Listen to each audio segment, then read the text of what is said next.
Bonjour à tous et à toutes. Aujourd'hui, on va parler du brainstorming. Alors, c'est quoi le brainstorming? Ça demande de réfléchir. Alors, c'est une technique qui nous permet de noter tout ce qui nous vient à l'esprit par des mots ou des phrases par rapport à un thème ou une problématique pour accroître la créativité. Souvent, c'est en groupe, dans des agences de communication ou de pub, aussi de création. On les trouve dans chaque design, un design d'espace, design d'objets graphiques. Par exemple, on peut avoir des stylistes de mode qui vont l'utiliser pour avoir des idées et s'inspirer sur ce qu'ils vont pouvoir concevoir, ainsi que des architectes d'intérieur, donc pour la déco d'une maison par exemple, et puis les graphistes pour commencer à créer une affiche ou des logos. À quel moment on va l'utiliser? À début de chaque projet. Donc, comme je disais, affiche, objet, lieu à créer ou à décorer. En général, on part d'un thème ou d'un sujet qu'on a sélectionné. Alors, on commence toujours par le brainstorming, c'est un remue-ménage, comme on dit en français en fait, et c'est vraiment pour nous donner des idées. Alors, on peut faire une liste, donc on va noter tout ça, on fait une liste, ou on va faire des nuages de mots, et on note tous les mots qui nous viennent par la tête, qui nous passent par la tête, et un mot, ça peut en appeler un autre, d'accord?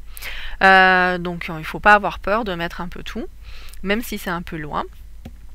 Ces mots vous serviront de mots-clés à vous aider à composer une planche tendance ou d'ambiance par la suite et même à concevoir votre projet. Alors je vais vous donner un exemple, j'ai commencé par un nuage de mots. Donc on prend votre mot de votre thème, on va dire la montagne, et à partir de là on va commencer à se lancer. Donc moi si je pense montagne, la première chose qui va me venir à l'esprit ça va être la neige. Et du coup, à partir de la neige, il y a plein de mots qui vont me venir. Donc, moi, ça va être le flocon, la luge, la combinaison, le ski et s'amuser. D'accord? Parce qu'en général, quand on va faire du ski ou de la luge, on est avec des copains ou en famille.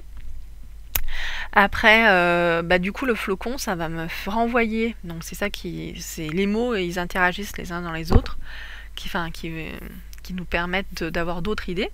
Donc le flocon, ça me fait penser au froid, donc le bleu et l'hiver. Et si j'ai l'idée du froid, je vais avoir la contradiction, parce que du coup, on a envie d'être au chaud, donc se réchauffer. Et à ce moment-là, moi, se réchauffer, ça va être la cheminée, manger des chocolats chauds, la raclette, etc. Et puis en même temps aussi, c'est la nature, donc je vais avoir le sapin, l'idée donc de la couleur du sapin, le vert, la forêt, l'idée des cascades, du lac, la nature, le calme. Donc tous les mots qu'on peut avoir, ça peut être des verbes, des actions, des symboles, des plats, des sentiments, des périodes, des objets, enfin plein de choses. Donc il ne faut pas se limiter, tout ce qui vous passe par la tête. Ces mots-là, ils vont vous aider à créer votre planche tendance, c'est ce que je disais tout à l'heure, et il va falloir pouvoir utiliser ces mots en tant qu'image, d'accord? Donc, et il y a le deuxième exemple, c'est que vous pouvez faire votre brainstorming simplement en listant tous les mots, d'accord? Pas besoin de faire automatiquement un nuage de mots. Donc c'est à vous de voir si vous préférez le nuage de mots qui vous convient le plus ou simplement la liste, d'accord? Et souvent, effectivement, le nuage de mots peut vous aider à en trouver plein. D'accord? Ça va satelliter. Donc maintenant que vous avez compris le brainstorming, qu'est-ce qu'il va falloir faire? C'est à faire le vôtre. Et bonne journée. Au revoir.